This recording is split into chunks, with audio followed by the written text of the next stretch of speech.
In this video, I'll show you how to see how many stars you have on Facebook. It's pretty quick and easy, so let's jump right in. First, open the Facebook app on your iPhone or Android, or you can go to facebook.com if you're using a computer. Once you're in, tap on your profile icon in the bottom right corner. From there, look for the shortcut called Orders and Payments. Some people may see it directly in the menu, but if it doesn't appear, tap on See More or scroll down and open Settings and Privacy. Midway down, you'll find Orders and Payments.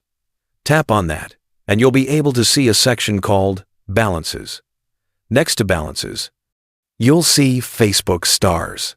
Tap on it, and it will show your star balance. In my case, it says no star activity found. But if you have Facebook Stars, you'll be able to see them listed here.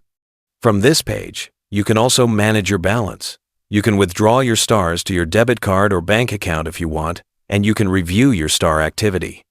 This page also lets you manage your other orders, payments, cards, and subscriptions all in one place. Everything is accessible right here, making it easy to keep track of your stars and other transactions.